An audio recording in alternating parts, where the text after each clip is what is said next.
Hello friends, ഇന്ന് നമുക്ക് ഒരു നല്ല അയല പൊരിച്ചതിൻ്റെ റെസിപ്പി നോക്കാം. എനിക്കിവിടെ ഇന്ന് 2 നല്ല അയല കിട്ടിയിട്ടുണ്ട്. നമുക്കിവിടെ ഫ്രോസൺ ആയിട്ടാണ് അയല കിട്ടുന്നത്. ഒരു പാക്കറ്റിൽ ഒരു 4 എണ്ണം കാണും. ഇതിപ്പോൾ അത്യാവശ്യം നല്ല സൈസുള്ള അയലയാണ്, അതുകൊണ്ട് ഞാൻ 2 എണ്ണം എടുത്തിട്ടുള്ളൂ. കണ്ടില്ലേ, ഇതുപോലെ ഒരു പാക്കറ്റിലാണ് കിട്ടുന്നത്. അപ്പോൾ ഞാൻ അതിനെ നല്ലോണം വാഷ് ചെയ്ത് കട്ട് ചെയ്തെടുത്തിട്ടുണ്ട്. അതിലേക്ക് 1 table spoon ginger garlic paste ഇടണം. അതിന് ശേഷം അതിലേക്ക് ഒരു 1/4 ടീസ്പൂൺ അല്ല 1 ടീസ്പൂൺ മഞ്ഞൾപ്പൊടി ഇടുക. അതിനുശേഷം 2 ടേബിൾ സ്പൂൺ മുളക് പൊടി ഇടുക. അതിലേക്ക് ആവശ്യത്തിനുള്ള ഉപ്പ് ചേർക്കണം. 1 ടേബിൾ സ്പൂൺ അരിപ്പൊടി ചേർക്കുന്നത് എന്താണെന്ന് വെച്ചാൽ നമുക്ക് നല്ല ക്രിസ്പി ആയിട്ട് കിട്ടാനാണ്.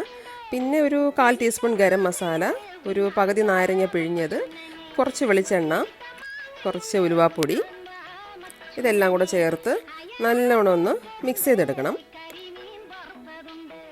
അതിനുശേഷം നമ്മുടെ ഈ മീൻ അതിൽ നല്ലോണം മാരിനേറ്റ് ചെയ്തെടുത്തിട്ട് നമുക്കൊരു അരമണിക്കൂർ ഫ്രിഡ്ജിൽ വെച്ചതിന് ശേഷം ഫ്രൈ ചെയ്തെടുക്കാം.